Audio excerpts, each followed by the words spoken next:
and 25 billion US dollars financial corruption, monies that would have been put into projects, done away with. From 1999 to 2025. Yeah. I can tell you for free that the money that has gone into corrupt hands over the years is over that amount of money. I think we should be counting on about, let me put it, about $1 trillion plus US dollars has gone into corrupt hands all over the years since 1999 to today. And in addressing this issue, it is because we lack administration, management, operations, and control that has put us in the web where we are today. So who is addressing these malpractices, which is financial malpractices? Nobody, no institution. I can tell you for free that the truth is that I don't trust EFCC and I don't trust ICPC in any way, because logically they are not doing their job. Operationally, no way. Administratively, no way. Not even the chairman will convince me that he's doing his job today, because he was a chief of staff to one of the most corrupt chairmen. What role did he play as a chief of staff? He was the secretary of the board of EFCC before he became the chairman. What did he do when the chairman at the period was very corrupt? Will he exempt himself from that corrupt indices? He can't. He can't. Because there is no way you can be a secretary to the board of EFCC and EFCC is as corrupt as anything. And you said you never played any role. What brought you to that position as a chairman? It's the same corruption. So who is fighting corruption then? Himself? No, I beg to disagree to that. But if he said he's rolling the crown for some of that substances and images, I will agree. But in total, no. Not even of recent, the charges I have seen of recent, like the Commissioner of Police and 4 others, the Commissioner of Finance and 4 others in Bauchi State, bringing the case of corruption and the rest. Yes, bring the targeted then. Why are you talking of these days now? The charges now goes into terrorism financing. Malami, correct, terrorism financing. This one, terrorism financing. Bala Mohammed, Commissioner of Finance, terrorism financing. That is nonsense. That is not the object of EFCC. Did he know that? And you're saying that monies were given out in restaurants. Did you have evidence? Or is just a hearsay? What? So EFCC do more of media prosecution. Right, so let's not, maybe as we come, we could stay with institution of government, since we're also talking about institution. But generally, what has led to this carnage of the kind of large-scale corruption that we see across Nigeria? What are some of the factors that, because if you look at the money, you say in your analysis, more than $1 trillion has been, taken out of Nigeria, or maybe swindled and gotten out as corrupt proceeds. These are monies that would have built hospitals, roads, infrastructure, and all of that. What is the leading thoughts? What do you think is driving these thoughts towards corrupt practices in the country?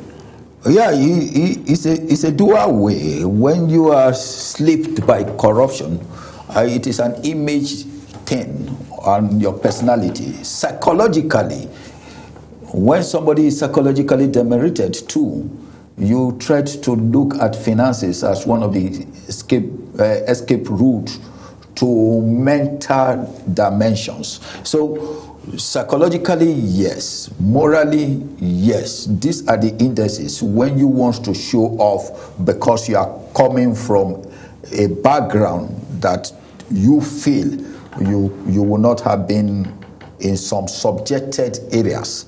So when your activities gloom around those subjected areas,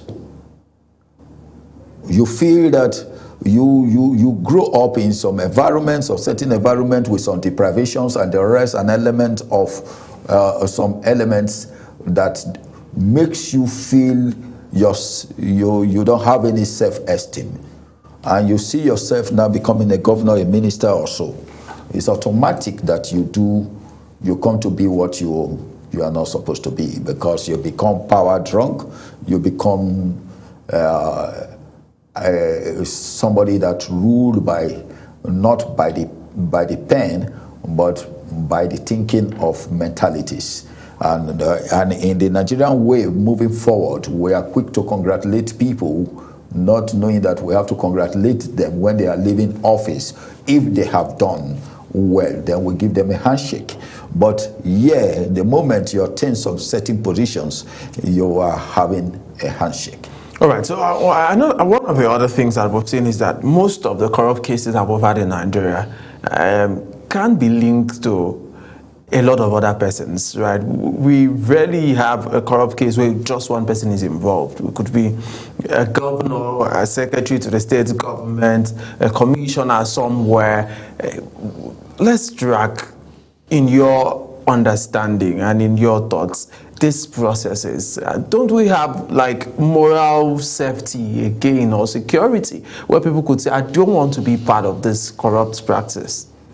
The truth is that the object of a commissioner, let me use a commissioner for example, right, and I will go back to ministers and the governors. As a commissioner in the state, you are protecting the interest of the governor. You have no right, you are not a signatory to the account of the state. A commissioner is not a signatory to the account of the state. So why were you charging such person for corruption? Why? Because he's not a signatory to any account. He's just the Minister of Finance now. The Minister of Finance is not a signatory to any account. Right. You understand me? He's not. So where is the permanent secretary to that ministry? Right. Where is the Akata General of the state? And the rest? So when you are now profiling these people, you are just using the executive fiat. That is why we said most of these cases are politically motivated. Because I cannot go to Wale Edu, who is the Minister of Finance now, and start doing my investigation narrative from him. My investigation narrative has to go to the permanent secretary, because he's the chief accountant and the chief administrator of the ministry, not the minister. So our approach to some things like this make us not to have a tentative evidence against those people who we suspect. I'm not saying the minister is clean, but I want evidence that will hold him. You don't hold a man by the elbow. You hold a man by the ribs of the hands, not to escape. So what is my duty if I'm a director of a company? I'm not the chief accountant or the chief finance officer of the company. So why are you holding me even if I'm the chairman of the company to financial malpractices? So we have half-baked investigators and detectives who have already compromised from the beginning. It is not about petition. It's not about petition. So we have so many of these indices that we have to look at. What is the operational index of this ministry? What is the operational index of that ministry? What did you mean by corruption? What could be obtainable as corruption? What is also not obtainable as corruption? These are the things that we have to look at. Not just saying that, oh, I receive a petition and the petition say ABC is corrupt or compromised. All right. So one of the things that we saw is that in 2014, leading to 2015, the APC came with a mantra: anti-corruption. We are coming to make sure that we fight corruption. And they presented Muhammadu Buhari, God bless him, so former late president, as a man who doesn't tolerate corruption. And it was a messaging that was so clear. In fact, a lot of Nigerians bought that message, and that culminated in APC winning the elections in 2015, because the messaging was anti-corruption. We're fighting corruption, insecurity will be gone, and we are going to fix Nigeria's economy. Do you think that the APC government, so far, they've done 10 years, have actually fought corruption in earnest? No, you fight what you know. You don't fight what you don't know, and you don't fight what you are part of. These are two things. Right. The institution to fight corruption must be aware, being very knowledgeable on business and economic security. I don't think EFCC and ICPC has been trained on economic and business security. Not even any security organization in Nigeria has been trained on business and economic security. What does that mean? It's another part of security of its own. That is where you know that there is malpractices, maladministration, corruption, and every other indices you are going to talk that malink with business and economic templates. So what is our business laws? What is our economic law? Who goes through these indices of our business and economies? How much do we generate? So when these security organizations don't even know what is our business and economic security, how are you going to fight corruption? They don't know. They are empty to it. And I beg everybody to come and challenge me if they are not empty to it. So the truth is that people we put there in ICPC, in AFCC, in whatever organization we call them, don't know anything about business and economic security. So you must know where the dots are placed. You must know what is called forensic auditing and what take you to forensic auditing. What do you do first before you ask for forensic auditing? And if you are going to audit, where did you start from? From what paragraph of it do you start from? You are building a system that is totally empty. And in so doing, the system is compromised. Right. So I asked, in your assessment, 2015 to 2026, how has the APC fared in the fight against corruption? APC cannot fight corruption because the people who have assisted them in fighting corruption don't even know what is corruption and what is not corruption. That's a lot. So that is what are you fighting? I have told you that the whole security system in Nigeria don't know what is called business and economic security. And you are talking of a system coming to fight the same thing they don't know. It is wrong. Just as I usually say, this is a studio. The security men at the gate don't know what is in this studio.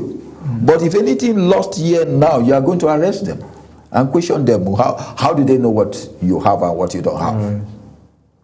So these people, the detectives, the people who are administrators and managers of our anti-corruption agencies knows nothing about corruption. So they see how they arrest people and call them internet fraudsters.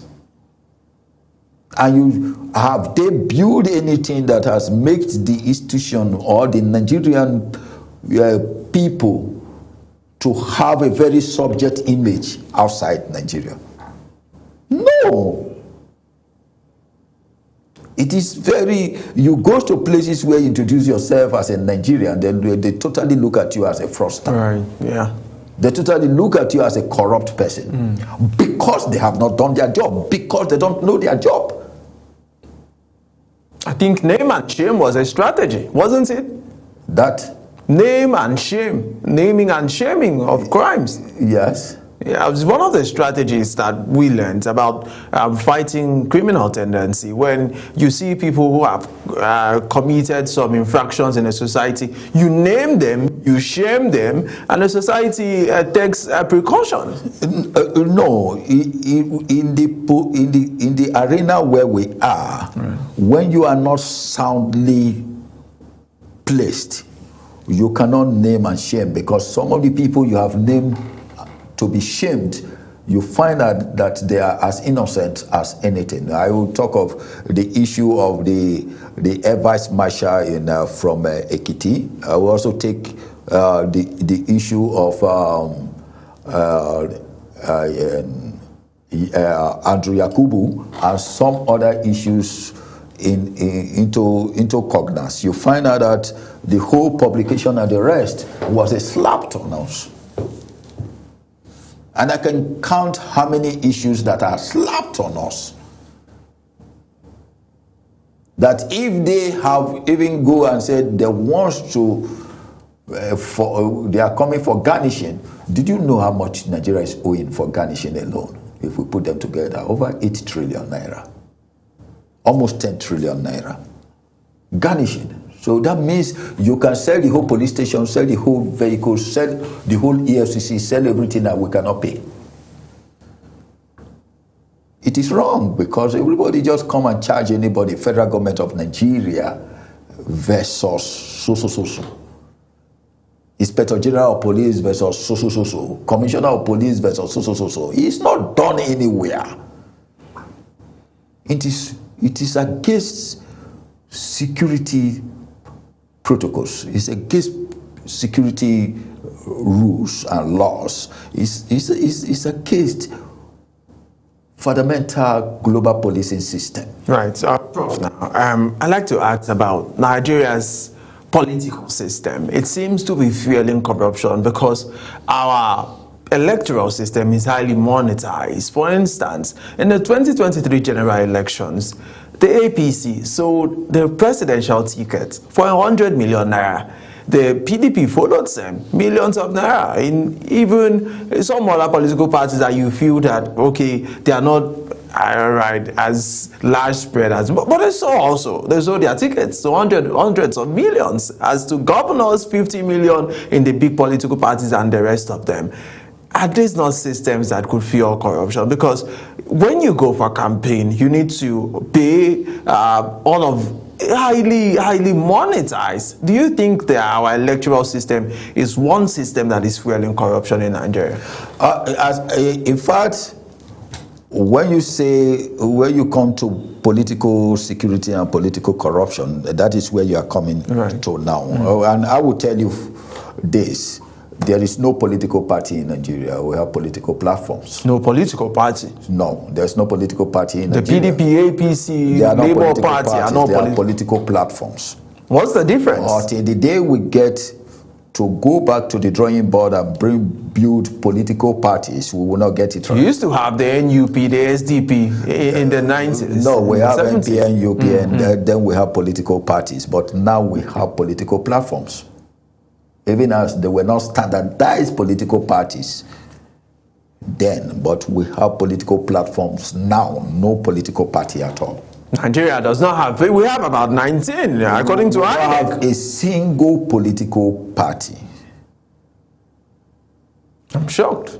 No, we have no single political party. Go back to the world, go to the local government, go to the state, come to the federal government, ask any card-carrying member what is his contribution index to the party, monthly, weekly, or bi-monthly, or every quarterly.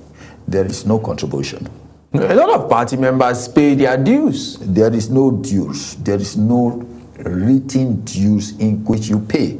So if I ask some of the ministers and some of the executives today, and even the members of the legislators, so most of them has never paid one dime as their contribution to the party before they become who they are or what they are. So it's a political platform, and that is why you can see that the gladiators go back home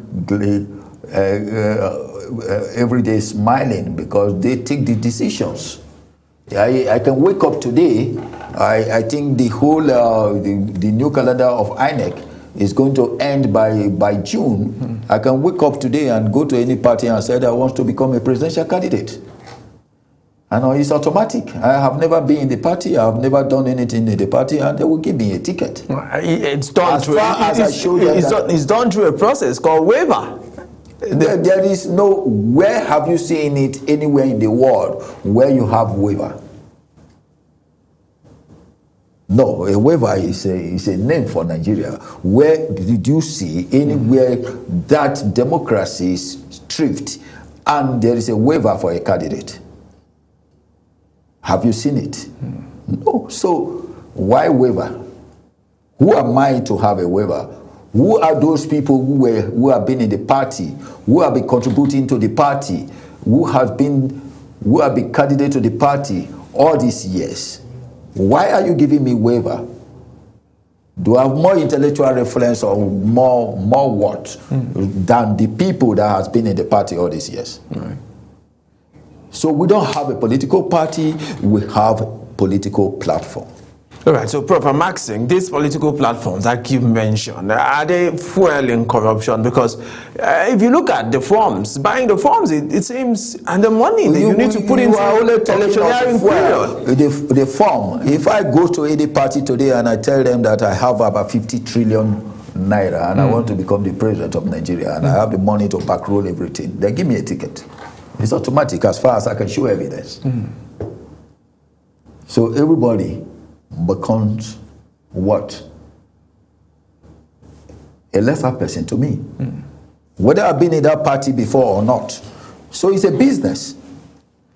So we have political business taking place in Nigeria, not political parties, not elections. So political parties are business centers.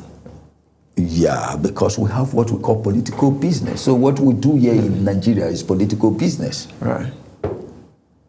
It's not anything. So if I am a businessman that has come to put in 20 trillion and becomes the president, who are you to dictate for me? You are no longer a party man. That is why they call themselves political leaders or party leaders of the state. So automatically when you are a governor, you become the leader of that party in that state. And you think that practice is not right? That is political platform. It's political platform. So the business of the day is you are not serving the masses. You are serving yourself and your personal interest. And nobody can call you to order. Because you respect nobody's rule. You think of your pocket every day. To Prof, to the question because now. The man who played the drums dance to the purpose. Right, absolutely. So you think how our systems of choosing leadership, our campaigning system, do you think it's one of the reasons why people need to grab as much as they can so they could go into the next election? That is an investment. Right. I can't invest 20 to 25 trillion to become the president of Nigeria, and you think that I don't want to make 100 to 150 trillion to come back the next time. And even retirement, I need all the money. What if, like the Nigerian banks we have, that their interest rate runs to about 40 to 50%. So if I have borrowed that money, I should pay the interest. So whose money will I use in paying the interest? Some goes to the bank to borrow with high interest to become governors and president of this country. So are you saying they will not pay back? They have to pay back. The banks are not playing. The banks are busy into business, and you have to pay with the interest. Right.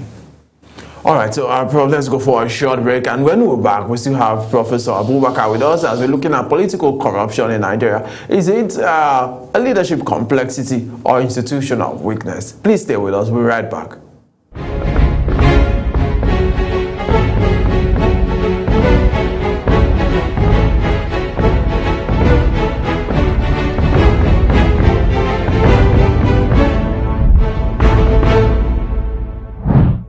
Politics decides our economy. Politics shapes our security. Politics defines our future. But who is asking the hard question? Is intimidating governors to our opposition, and some allegations even say monies are offered to the tune of billions of naira to these governors to come to the APC. On Big Talk, we take politics beyond party lines and press statements. We interrogate policies, challenge power, and it shall be addressed, and demand accountability from those who govern, from the presidency to the National Assembly, from state governments to grassroots politics. We break down the decisions that affect your daily life. No propaganda, no political comfort zone, just facts, context, and fearless conversations. Big Talk is where leaders explain, analysts dissect, and the people understand. 2015 elections were not held. They are doing rigging. Don't just watch politics, question it. Tune in to Big Talk on Global Television every weekday from 7 p.m. to 8 p.m. Join the conversation.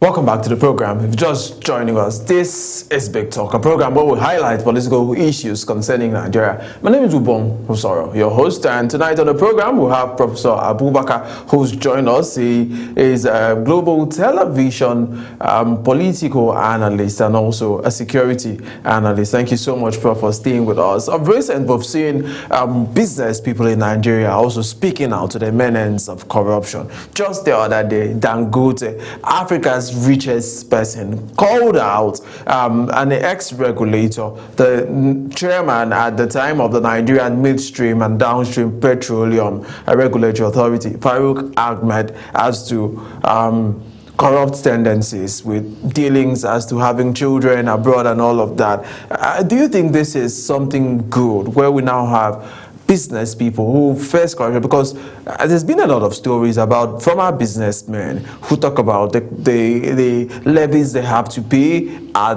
the port to moving goods into Nigeria, even extortion by security agencies and the rest. Now people are bold enough to call out these tendencies and say, let's look at this, let's look at this. And coming from somebody like Dangote, who is well known and has business interests all across Nigeria, what do you think about this development? Well, in the development, I spoke about it already. He has withdrawn the petition. Right. So, but the agency says we will carry on. No, the agency has no right to carry on. Because he who allege must.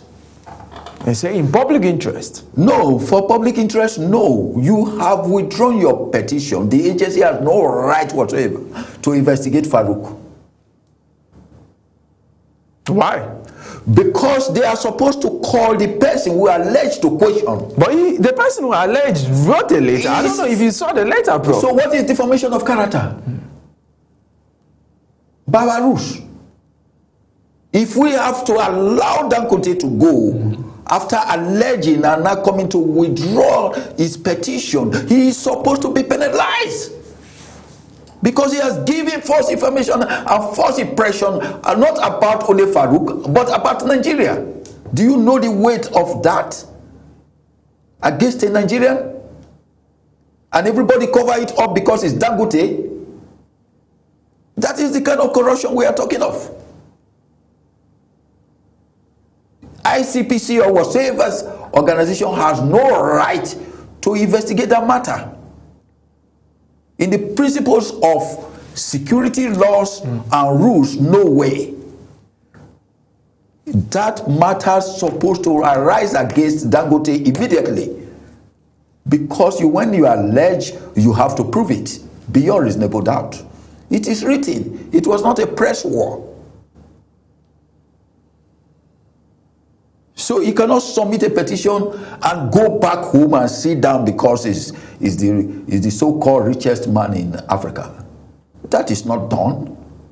That is not the kind of society we are talking of. That is not the kind of nation we want to build. So he cannot. Right, so are you even saying that he did the right thing by calling out this seemingly incoherent statements and incoherent standard of living by comparison? Dangote was looking for something which went wrong with Farouk. Dangote as a person is looking for monopoly in all his transactions and businesses. We said no. That is what we know. He cannot tell us no. So he has know what was the problem between him and Farouk. Has Farouk asked him for his children's school fees? Did he ever give Farouk or prove him to have given Farouk ever 1 naira? Because if I'm going to accuse Farouk of corruption, I would have said Farouk has come to me and asked me that he's going to compromise and I gave him $1 million. And this is the proof. Dangote did not come with all those things. Is he saying that if his children can attend Harvard, no other person's child can go to Harvard? But he's saying, look at your salary. It doesn't match. I have said it, that I earn 50,000 will stop my children from schooling in UK and the US. How are you able to afford it? Have I come to ask you for a relief? Did you know the family and purpose I have built all over my life? Let me use myself for example. I have over 2,000 graduates, 2,700 graduates in Nigeria today that I have built and sent to school with my own finances. So if I decide to say, okay, over 2,000 of them are working. And I said, boys, I can't take care of my own personal children now. Can you people be sending just 1,000 naira into my account? Will I train my children or not? Absolutely. So did you know where anybody has invested on all of our time? If I don't invest, maybe my mother did or my father did. I came from a family. So will you look at just my salary? Who is earning a salary in Nigeria? Just tell me one person that earns a salary in Nigeria. What are people earning, Prof? What are they earning, if not salaries? So if we are saying so, can the EFCC chairman pay a child's school fees? With his salary? Yes. He's an investigator. He's the person indicting people. Can he pay, with his salary, pay somebody his children's school fees? I don't know how much his salary is. So these are the things. So if we look at the ministers today, no minister is earning more than 1.something million naira. Can anyone send his children to basic investing? If that is, can Wike send his children outside the country? No, if we are looking at the salaries, let's look at the salaries, if that is salary or wages we are looking at. So nobody who is earning a salary, whether a public servant or a civil servant, has the finances to send anybody to an institution, even in Nigeria or abroad. So are they all complicit in corruption now? That is what Dangote has alleged, not me. So Dangote not proving that beyond reasonable doubt, supposed to be charged for misleading the public, for misleading Nigerians. That is what is supposed to take place. So for ICPC to tell us that even as they have withdrawn he has withdrawn the petition, we are still investigating. That is what we call compromise. They are compromising the position of the nation because they are supposed to go after Dangote and said, you have given us false information. You have dent the image of Nigeria because he called a world press conference. Dangote called world press conference. So how can you withdraw after sending a petition to ICPC?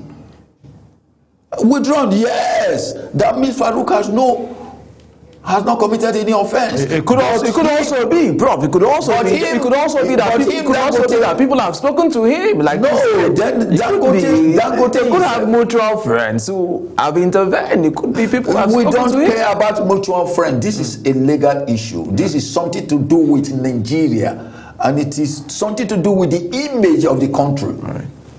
So the moment you withdraw, you know that you are falling. You have deformed the image of the country. You have stepped on the society right. So you cannot withdraw. All right, so let's look at other cases that we've heard of recent. Still talking about corruption now. Our former Attorney General, Abubakar Malami, is charged for money laundering to the tune of 8.7 billion naira. Yeah. Are you surprised? I'm not surprised. I'm not surprised. The only issue that I will have tell people, no, do your investigation, because investigation will prove whether there is 8 billion or so. But you should know that when Malami was the Minister of Justice and Attorney General, ICPC, EFCC, even the State Security Service were under his privy. So you have every right to allege. The only area is, why are you bringing the issue of terrorism financing? When did you find out that he was financing terrorists? He has left office over 2 years ago. Was he, even when he was in office and he was financing terrorists, he was not immune. He was not under any immunity. Right. So why didn't you bring that case up? And if you are in office for 2 years plus, why is it now that you are bringing the issue of terrorism financing? This is my area, and this is my fear, because I am a Nigerian, and I have every right to travel, and I don't want anybody to look me lesser than I am. But in a situation where the security organization, mostly EFCC, ICPC, and these organizations are not doing the right thing, they should be told to do the right thing. And again, there are commissions. A commission don't last for these years that ICPC and EFCC has last. A commission has a temporary point. A commission does not last for 5 years. Because you have corrupted this system. You have corrupted that commission for lasting more than 5 years. A commission comes in, look at the broader way of the specialized area, and unbundle back. They go back. But here, commissions become an institution that stays forever. So I call them commission and commission agents, because they are fighting nothing. If we look at the history of EFCC, we are not supposed to even allow EFCC to stay here. No Ribado left on corruption note. Ibrahim, Lamode, Madam Farida Waziri, Ibrahim Magu, all of them left on corrupt note. No one left with any legacy.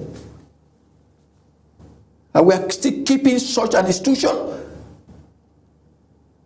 who left with a very good legacy. in EFCC? Who? Maybe they were dented by the fights they were putting up. Are you not seeing it that way? Nobody. It was a ring roll thing. It is not something that anybody can escape from. Not Nuhu Ribadu, not Farida Waziri, not Magu, not Lamode, not even Nuhu Ribadu today is National Security Advisor. National Security Advisor, to me, I don't look at him as a National Security Advisor because he knows nothing about security. This is somebody who has never served in a police station. The legal unit was formed during his tenure, and served in the legal unit all through his police destiny. Apart from going to EFCC, he served in the legal unit of the Nigerian police. So he has never investigated any case, even as an assistant superintendent of police, till he became an assistant commissioner of police, till he went to EFCC. He was not an operational, he has never had an operational unit. He was not an administrator. He was not a manager in the police. So, and if you look at his performance as National Security Advisor today, you find out that he's on zero level. He knows less than nothing about security. So I don't want to talk about Nuhu Ribadu here. If he is a dedicated security professional, we knows what a security advisor's office is. He's the chief security coordinator of a nation. So what has he coordinated? With the partisans, kidnapping here and there, all official protocols not observed anywhere. No operational functions, no administration, no management, no control. Right. All right. So we call that National Security Advisor. Prof. Now let's get to our question. Our question says, is it leadership complexity or institutional weakness? What is the main reason behind this corruption in Nigeria? Institutional weakness or leadership complexity? Well, it's not weakness. It's not institutional weakness. It's not leadership. Leadership complexity, yes, because just as I said, we have no political party. We have a political platform. So you are coming to invest. So you are an investor, and every investor has to gain from his investment. So all the leadership process are always based on what you invest on. Is there hope for Nigeria as you look into the future? Will we ever be able to win this fight against corruption? Well, if we bring the right people, who are the right people? And we leverage on these right people, it is going to take us time, but we have to change dynamics. But who are the right people? I can't point to anybody because I am not a politician. But are there still the same crop of politicians that we have? At least for the 2027 general elections, we know the names that are prominent. We don't have politicians. We have political businessmen. Political businessmen? Yes, we don't have politicians in Nigeria. For now, nobody is a politician. If the person, anybody comes here and tell me he's a politician, I am ready to challenge him. So not in the social media, people are saying people like Peter Obi are different. Are you not seeing him as a politician? If you know how Peter Obi fought to become the governor of Anambra State and where he is today, then you now know that he's not a politician, he's a political businessman. And I will say it to him, even in his face. He actually has nothing to offer to the nation. So who has nothing? Because you just said there is nobody. I'm saying nobody has nothing to offer. No, I didn't. You said Peter Obi. Right. So I told you clearly, right. Peter Obi, as I know, has nothing to offer to the nation. Do we have anybody that has anything to offer? We have a lot of eggheads in Nigeria that can change the dynamics of the country, but none of them can come in this crack system we are operating on. Right. So, last question before we end the program. We run a bicameral legislature where we have the National Assembly is made up of the upper chamber and the lower chamber, the House of Representatives and the Senate. Do you think the level of the bureaucracy, how heavy our politics is, all of this, all of these systems could be a reason why we are still suffering from corruption? If maybe we're running a more lean administrative structure in Nigeria, do you think it would have been better? As far as I'm concerned, we don't, just as I said, we have more of political businessmen and not politicians in Nigeria. So if you look at the National Assembly, you look at the legislators, they are all yes men. They are not legislators. They don't even know the rule of legislating. They don't know. So people who don't know the rules and the process of legislating, how can they be legislators? Who are they legislating for? For the people? People voted for them. themselves. People voted them. How many bills have been taken to your village to read to your village people that this is what we have as a process in the National Assembly before those bills are passed? Have they taken anyone to your village? So are your people not members of the society? Are they not citizens of this nation? Did they vote? Did they cast their vote for these people? So we don't have legislators. Thank you so much, Professor Abubakar. It's always a pleasure to have you on the program. Thank you so much. Thank you very much. All right, Thank you, everybody. All right, and that's the size of our program for tonight. We talked about political corruption, leadership complexity, or institutional weakness, and we had Professor Abubakar who was able to break down the topic for us. Stay with us because I will come your way tomorrow as we still discuss politics and how to move Nigeria forward. Like I always say, love Nigeria and do your best for the country, your country, our country. My name is Obong Usoro in Abuja, and I'm saying bye for now.